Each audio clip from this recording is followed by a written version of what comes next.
Assalamualaikum warahmatullahi wabarakatuh. Alhamdulillahi rabbil alamin. Innal hamdalillah nahmaduhu wa nasta'inuhu wa nastaghfiruh wa na'udzu billah min syururi anfusina wa sayyiati a'malina. May yahdihillahu fala mudhillalah wa may yudlilhu fala hadiyalah. Asyhadu an la ilaha illallah wa asyhadu anna Muhammadar Rasulullah sallallahu alaihi wasallam wa ala alihi wa ashabihi amma ba'd.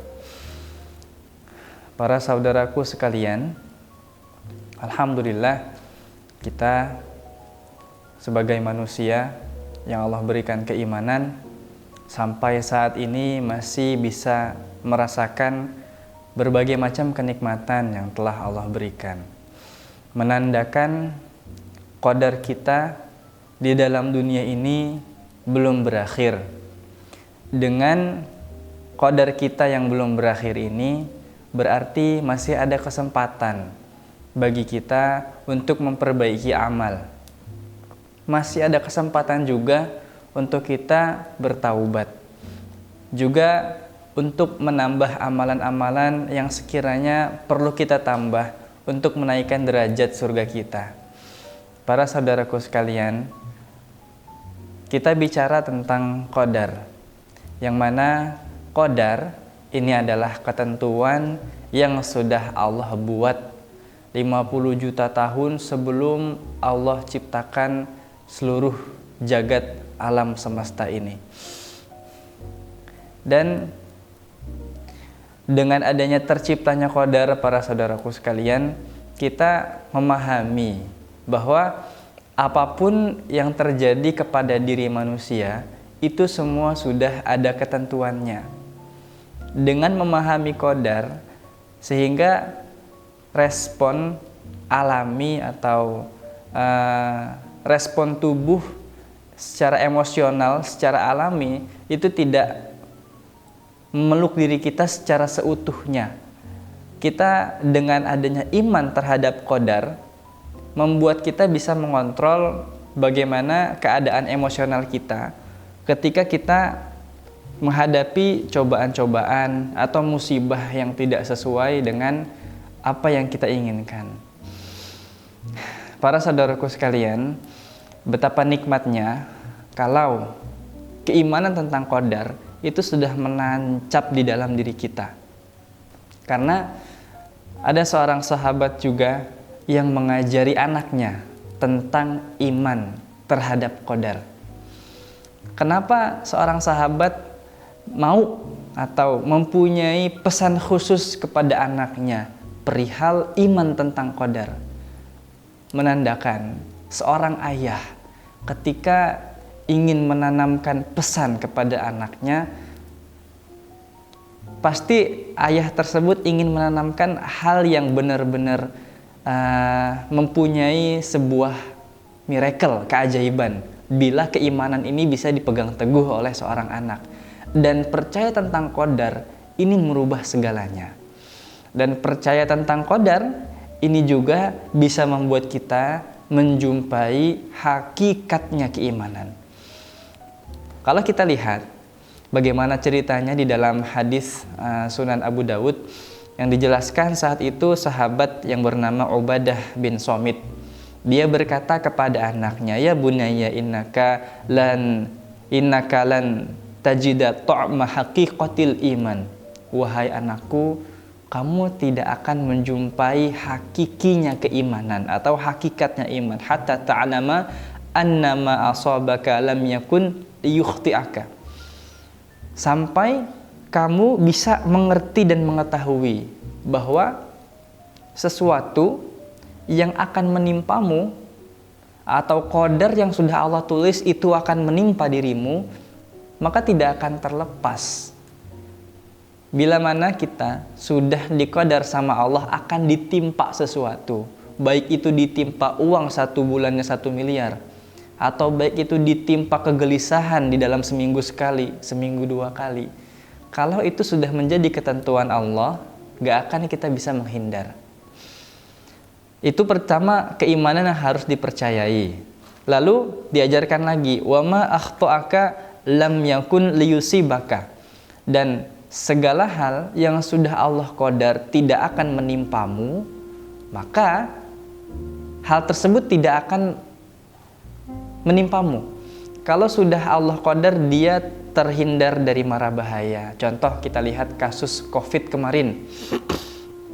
Kasus COVID kemarin, secara dipikir kalau orang yang berada di zona merah itu kemungkinan besar mereka mengalami penyakit yang besar, terkena wabah dan bisa menimbulkan kematian. Dan ada orang yang terlihat sehat dan tidak ada gejala bawaan, tiba-tiba juga ada yang meninggal. Namun bila mana orang itu sudah Allah qadar terlepas dari wabah, maka nggak akan bisa menimpanya. Wabah apapun, berapa banyak orang yang menimpa dia, berapa orang yang ingin membahayakan dia, kalau qadarnya dia tidak terkena bahaya, maka dia nggak akan terkena bahaya. Nah, seperti itu yang diajarkan oleh Ubadah bin Somit kepada anaknya tentang percaya terhadap qadar. Memang tidak ada kalimat qadar di dalam kalimat yang diajarkan oleh Ubadah bin Somit kepada anaknya. Namun ini mengacu pada definisi tentang iman terhadap qadar. Dan dengan belajar seperti itu, Ubadah bin Somit berkata, anaknya nanti kelak akan menjumpai hakikatil iman, menjumpai hakikatnya keimanan.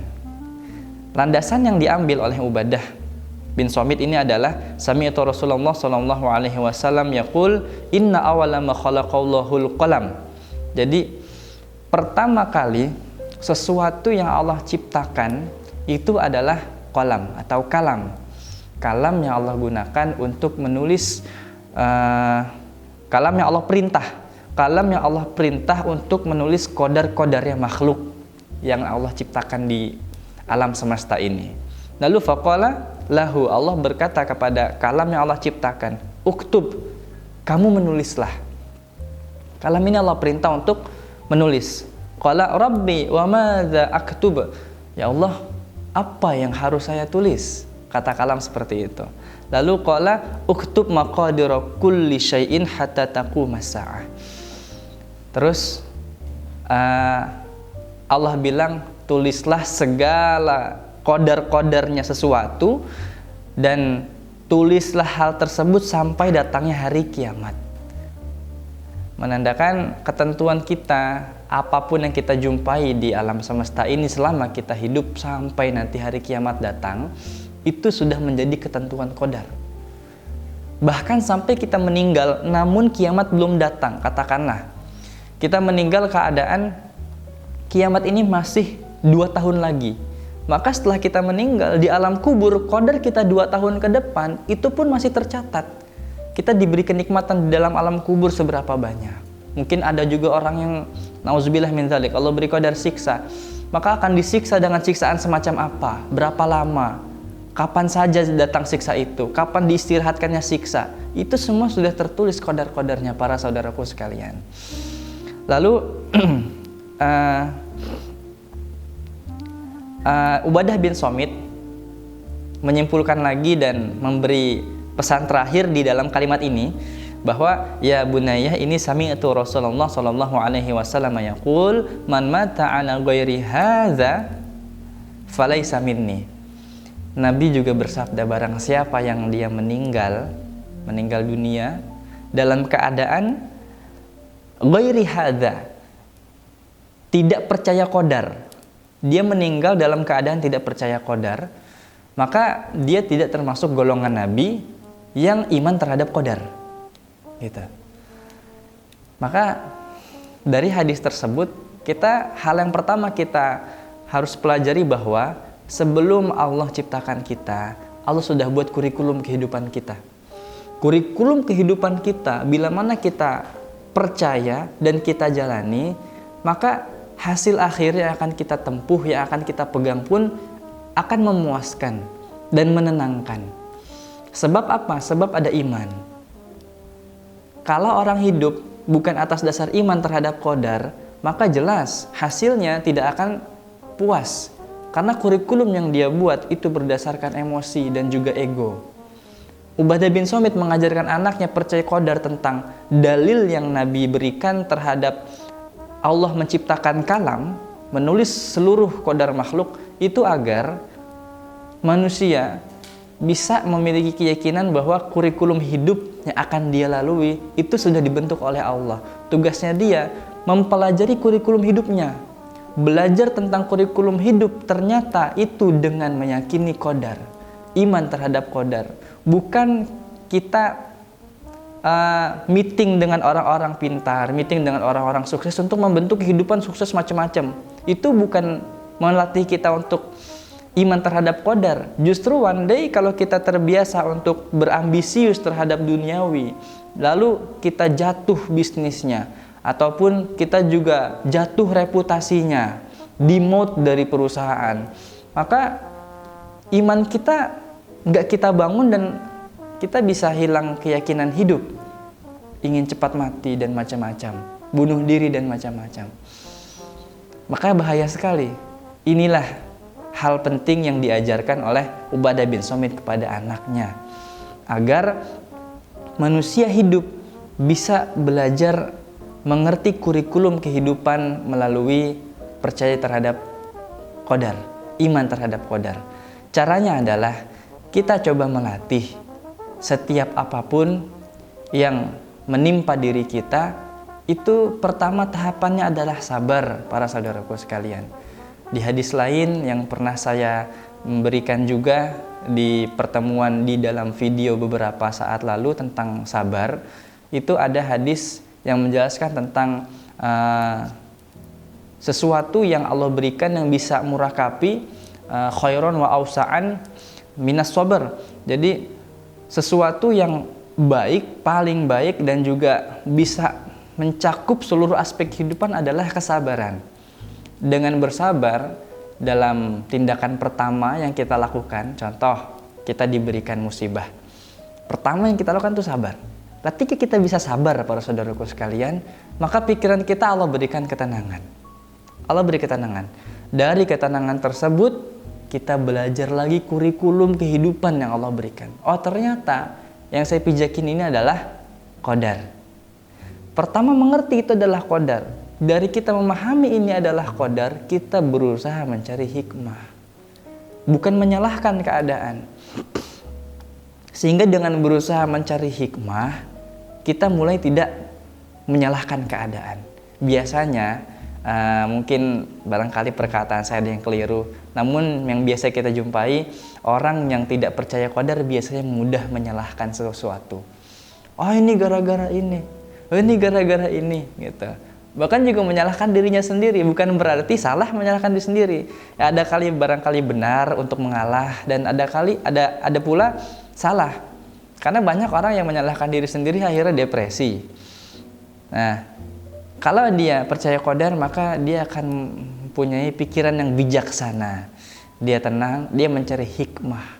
Kebaikan apa di balik musibah yang datang. Hikmah itu kita berusaha sabar, berdoa kepada Allah agar diberikan suatu kesimpulan yang akan menimbulkan kebaikan untuk diri kita dan banyak orang. Itu adalah hikmah. Kalau kita nggak bisa bersabar, berdoa kepada Allah, dan nggak bisa untuk melihat kebaikan dari musibah yang menimpa, maka kita nggak akan bisa dapat hikmahnya. Itulah hikmah yang perlu kita ambil dari setiap kejadian agar kita yakin terhadap qadar. Kalau kita lihat di hadis lain, seorang nabi, Nabi Musa, para saudaraku sekalian, Nabi Musa pun itu komplain kepada Allah, ya Allah, tunjukkan saya di mana Nabi Adam. Nabi Adam sama Nabi Musa dipanggil.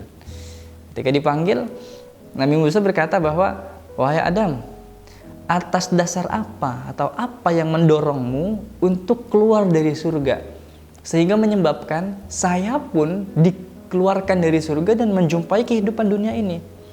Kenapa nggak kamu diem aja anteng-anteng di surga sehingga saya dan keturunan saya pun bisa masuk surga secara instan, mungkin seperti itu. Lalu Nabi Adam berkata dengan santainya bahwa, wahai Nabi Musa, tidakkah kamu ingat kejadian kamu tentang kamu bertemu Allah secara langsung di Gunung Sina, Tur Sina, tanpa hijab, gak ada pembatas. Kamu bisa melihat Allah secara langsung. Waktu itu Allah berwujud dalam bentuk api. Setelah itu, dan dengan begitu kamu juga gak ingat Allah saat itu berbicara langsung kepada kamu dan memilih engkau sebagai Rasul.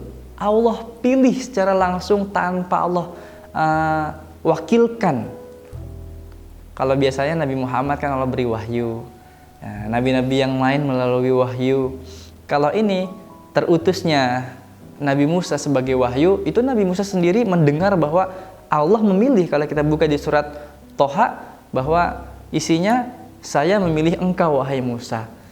Allah berbicara langsung saat itu. Terus Nabi Adam berkata, apakah kau tidak berpikir bahwa kejadian engkau yang kelak Allah pilih sebagai Rasul di dunia ini bisa bertemu dengan Allah secara langsung, itu kan sudah ditulis qadarnya. Kamu gak mikir sampai ke sana tak? Kata Nabi Musa gitu. Kata Nabi Adam seperti itu. Lalu Nabi Musa pun terdiam. Nabi Musa terdiam, memahami hikmah bahwa, oh iya, ternyata qadar Allah sudah dibuat. Dengan adanya saya hidup di dunia mungkin juga ada barokahnya.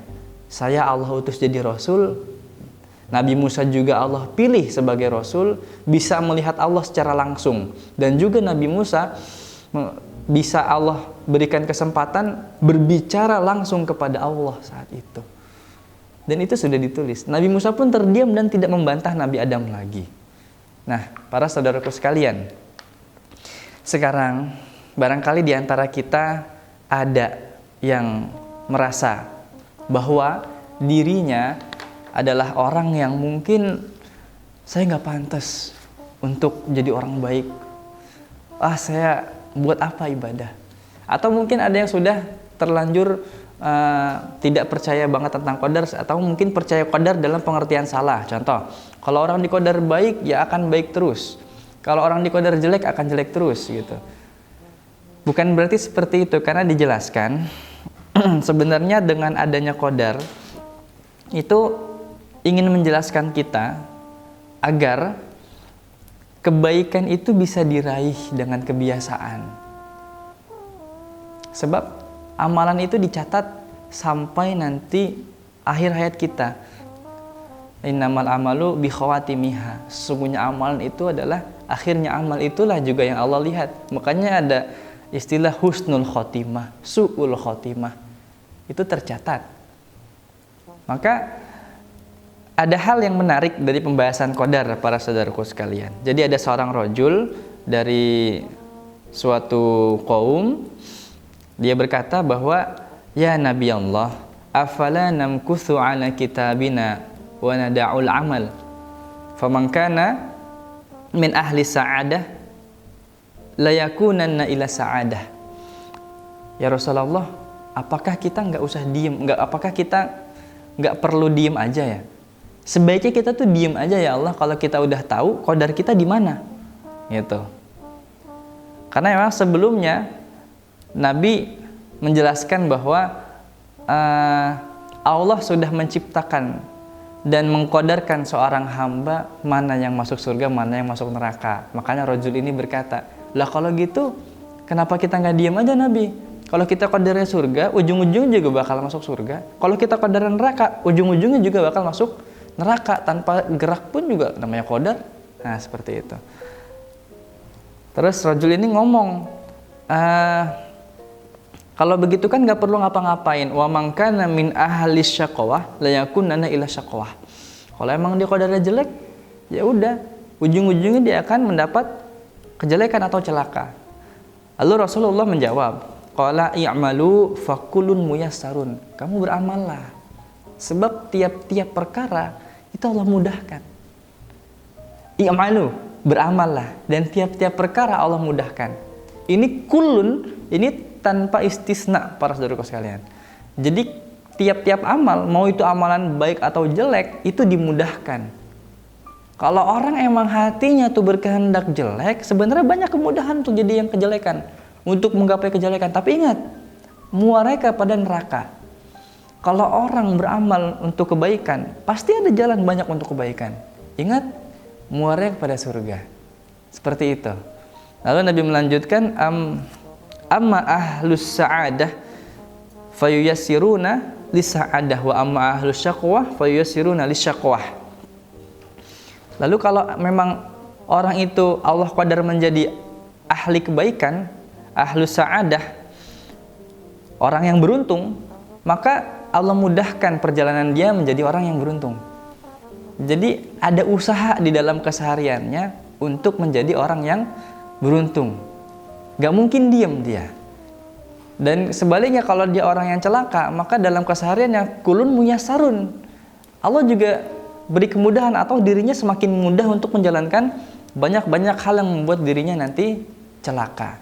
Berarti tentang qadar kita baik atau tidak ke depannya itu dibuktikan dalam amal. Itulah yang harus kita pelajari.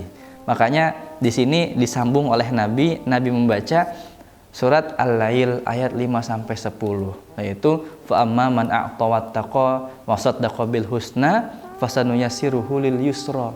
Kalau dia adalah orang yang bertakwa dan dia orang yang benar, maka wasaddaqa bil husna fasanuyassiruhu lil yusra. Allah mudahkan dirinya untuk kebaikan-kebaikan. Itu poin yang harus kita perhatikan. Lalu wa amma man bakhila wastaghna wa kadzdzaba bil husna fasanuyassiruhu lil usra. Kalau dia memang basicnya adalah orang yang bakhil, orang yang pelit, lalu dia merasa kaya, lalu dia adalah orang yang mendustakan terhadap kebaikan, emang orangnya anti sama kebaikan, maka gampang aja dirinya mengerjakan perbuatan-perbuatan yang membuat dirinya nanti celaka. Berarti selama kita masih hidup, qadar harus kita percayai sepenuhnya dengan penjelasan-penjelasan yang sudah saya berikan sebelumnya. Dan dari pembahasan ini, semoga kita memiliki keimanan yang tinggi terhadap qadar dan membuat kita semangat untuk muhasabah diri. Karena muaranya iman terhadap qadar itu membuat kita bermuhasabah terhadap kehidupan kita dan muncul motivasi lain tentang sebenarnya masih banyak kesempatan selama kita hidup untuk memantaskan diri sebagai ahli surga. Semoga Allah berikan kita kehidupan yang jauh lebih menambah derajat kita, amalan-amalan yang lebih baik, kesejahteraan kita pun juga bisa Allah tinggikan derajatnya, hidup mulia, mati masuk surga. Baik, banyak kurangnya saya mohon maaf. Akhir qouli hadza, wassalamualaikum warahmatullahi wabarakatuh.